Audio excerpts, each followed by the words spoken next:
Hello guys, today I'm playing the Evolution Bonanza challenge. So the deck I'll be using will be this one, and I'll try to explain why this is the deck I like to use as I play the challenge. So let's just jump right into it. So first of all, I think that Wizard and Goblin Giant is just a pretty good combo where Goblin Giant is a really good win condition and the Wizard is pretty damn good, especially with its evolution, which has a shield that can protect him with against a lot of spells. And the monk is pretty good as a lot of evolutions, including archers, firecracker, and even the wizard itself has splash, has projectiles which can be reflected back by the monk. And the evolution skeletons is just a pretty good cycle card which can solo entire push if the opponent doesn't really have any counters to it. And the bats and ice spirits are just really good cycle cards just to deal with a lot of his counters. Well, that was a pretty bad skeletons because the battle ram still connected, and I think this deck is pretty good when doing like a final push with both evolution wizard and evolution goblin giant, and you can just let your monk tank in the front. Even if they have evolution Tesla, it's gonna be hard since that's where the void shines, because the void is actually a pretty good card against a lot of the evolutions.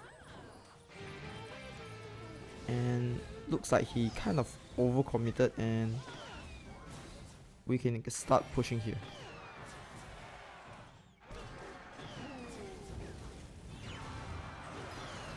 I'm actually gonna zap the archers because I think the spear goblins can take care of the firecracker, and I can just do a mini push on the left, on the right, since he has to counter with something. I'm actually gonna use my monk to distract the firecracker, and I'm gonna use his ability to tank some damage. Yeah, even the monk doesn't reflect anything. It's still a pretty good ability just to tank a lot of damage. I'm actually gonna use my skeletons up high just so that I can catch the firecracker, and this should be a really good defense, and this should be GG.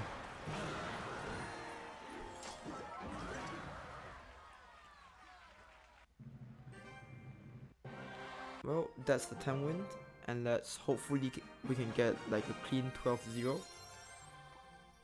Normally I'll just try to cycle my skeletons, bats, all those evolutions that have 2 cycles, just so that I can combine it with wizard and goblin giant at double elixir.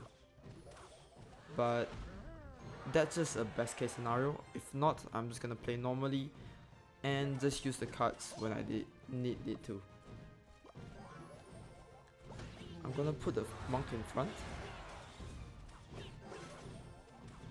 Okay, so that's actually a pretty bad monk, but hopefully it won't get too much damage down.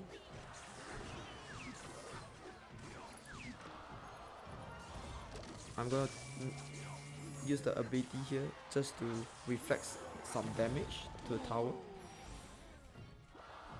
It's just 1 elixir, so I think it's pretty good.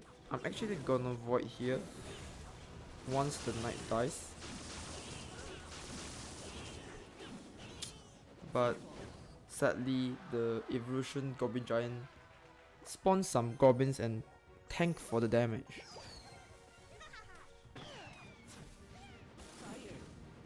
Now this will be some good damage since the firecracker kind of missed our tower and miss our wizard. I'm gonna activate the king tower with the monk and then reflect back just to deal with the firecracker.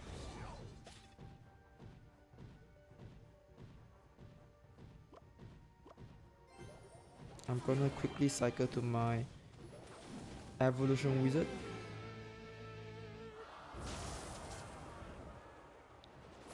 And now I'm just gonna put my evolution goblin driver up high. I think it kind of wasted the arrows, and I kind of wasted my void, but it should be fine. However, sadly he has both evolution zap and a pretty good firecracker to deal with everything.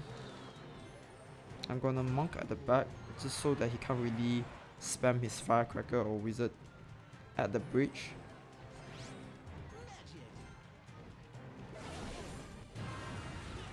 I'm gonna use the skeletons here, and I'm gonna quickly start to cycle my evolution goblin giant.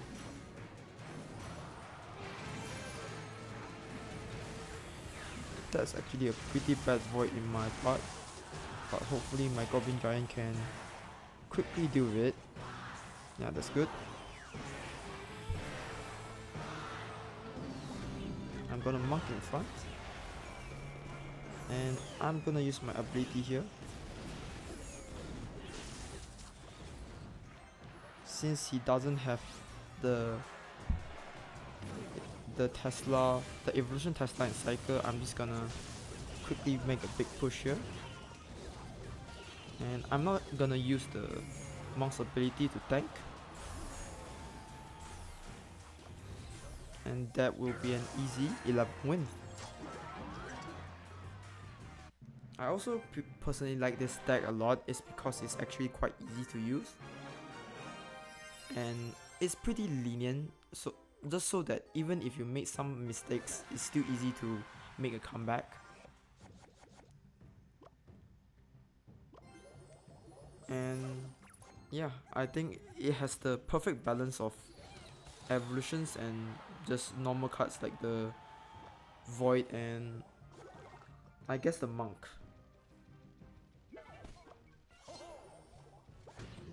The monk is actually a pretty good card in this challenge, just due to the reasons I said.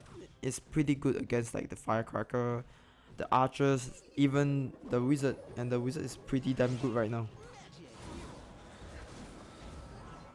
So looks like he's using a goblin barrel deck, so I'm just gonna use my ability here.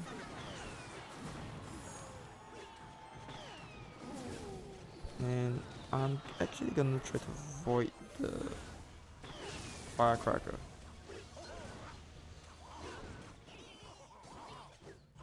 And it's just been the first minute and we almost have taken a tower. So I guess we're in a pretty good spot right now, since I'm pretty sure that Zap and Void can just take care of it. Yeah, Zap does 58 and I'm pretty sure Void does like 144. The Void alone is already enough. Well, just a small tip. We can try to just don't take the left tower first, so that the opponent cannot activate his king tower. And I'm just gonna wizard up high, just so that my monk doesn't get too much damage onto him. And I'm actually gonna ignore the left side and just build up a big push. We'll activate the monk's ability.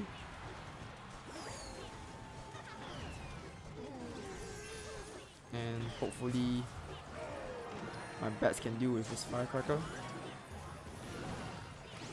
And let us split the skeletons in the middle, and I don't think he can take care of everything.